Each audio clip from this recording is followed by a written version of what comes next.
Hola, tú. Sí, tú. Quédate y estudia Derecho con Leslie para aprovechar el tiempo y estudiar de forma sencilla. Ahora, silencio, que empieza la clase.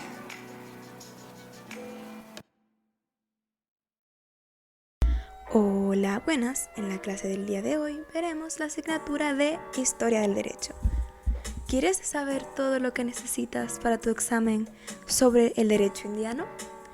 Pues si la respuesta es sí, hoy veremos primero el descubrimiento de América, segundo, de quién fueron las Indias una vez descubiertas, tercero, debate sobre la legitimidad y la legalidad de la presencia española en las Indias, cuarto, los justos títulos. Ahora sí, comencemos. Primero, el descubrimiento de América. Como todos sabemos, en el año 1492, Cristóbal Colón descubre América y se comienza la conquista y dominación del continente.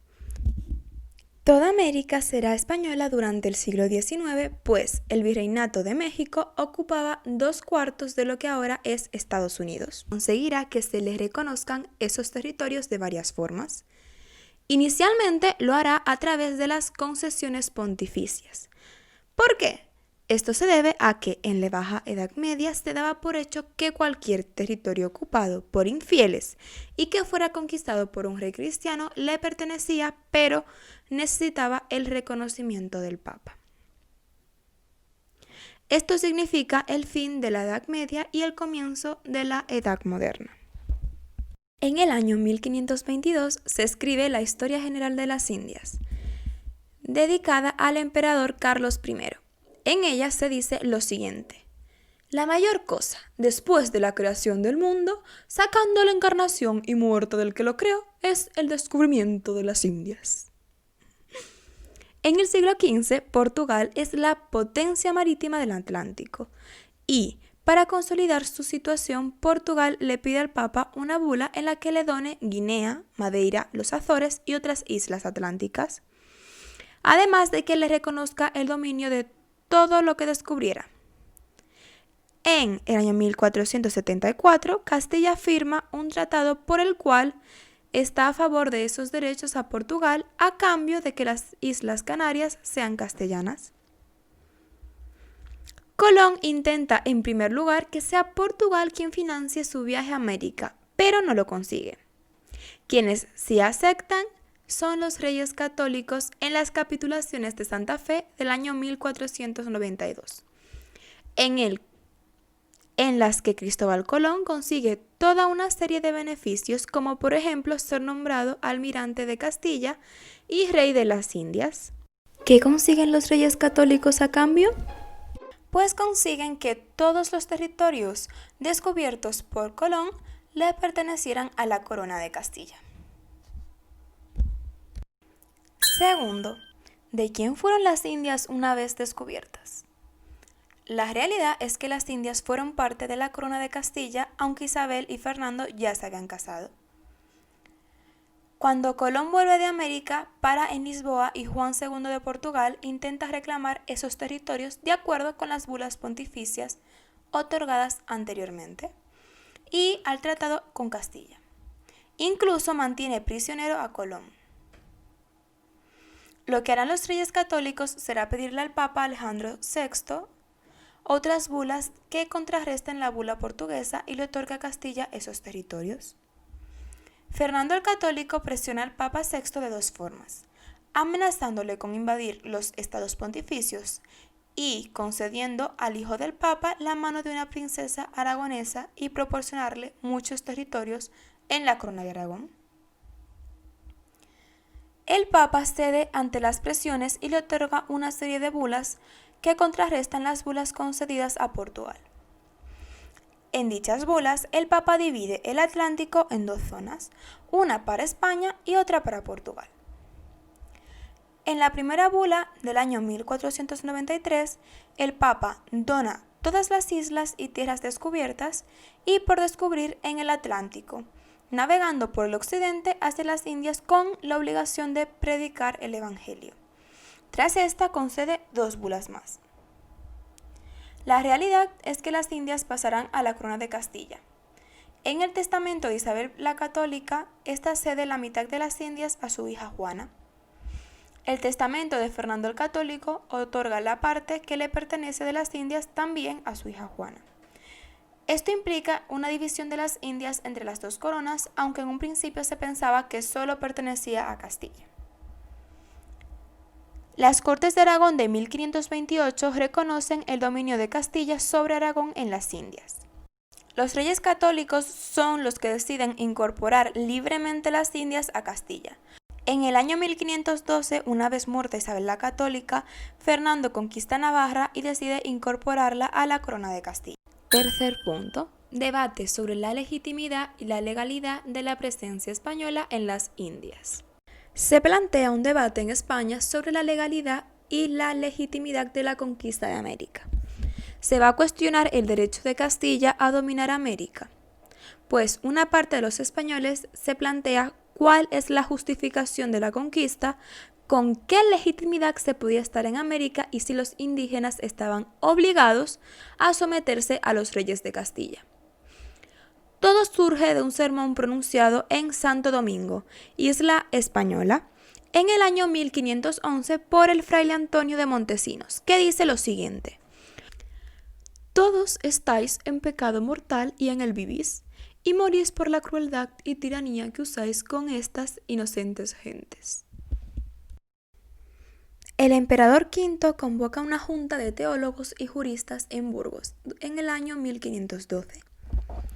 Esta junta reconoce que los indios son hombres libres, están sometidos por las bulas del Papa a la autoridad de los reyes de Castilla, que deben ser instruidos en la fe y que deben trabajar a cambio de un salario.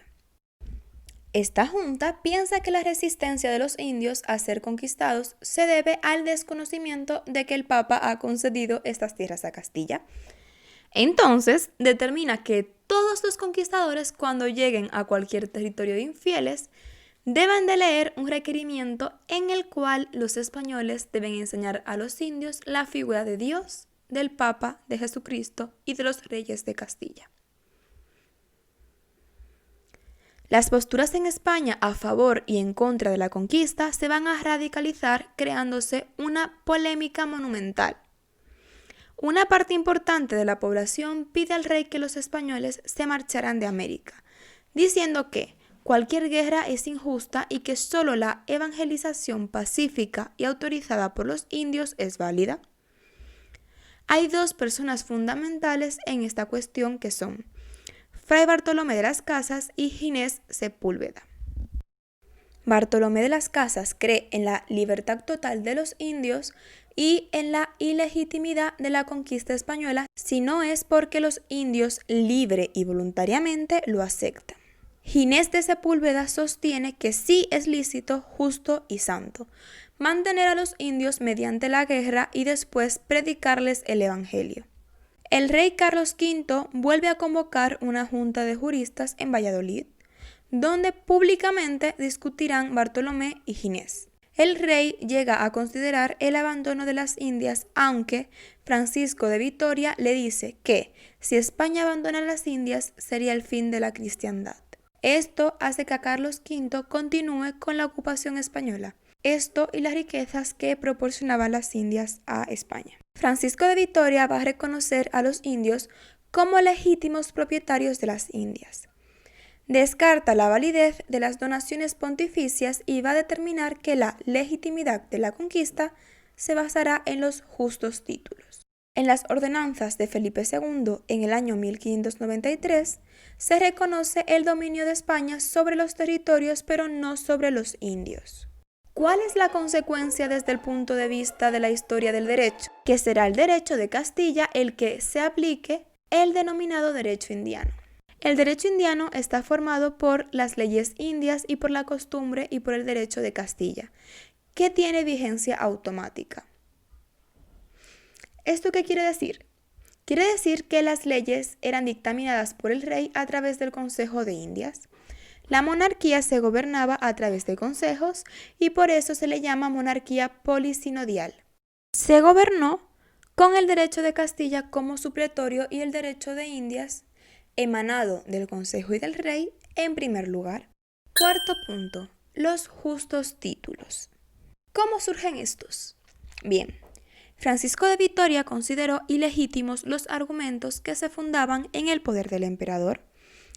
Rechazaba la guerra contra los indios aunque estos no quisieran reconocer el dominio del Papa o aun cuando, después de haber sido requeridos a ellos, se negasen a admitir la fe cristiana. Él se sentía obligado a resolver el tema y para ello buscó y formuló otros principios que legitimasen el dominio castellano en Indias, es decir, otros justos títulos. El primero de ellos es el de la sociedad y comunicación natural entre todos los hombres. En base a este principio de jus gentium, todos los hombres tienen derecho a viajar por cualquier país o mar, negociar con sus habitantes, comerciar con sus productos, anclar sus naves en ajenos puertos y naturalizar allí sus hijos. Si los castellanos hacen uso de tales derechos y los indios no se lo permiten, podrán aquellos defenderse, construir fortalezas e incluso someter a la población indígena.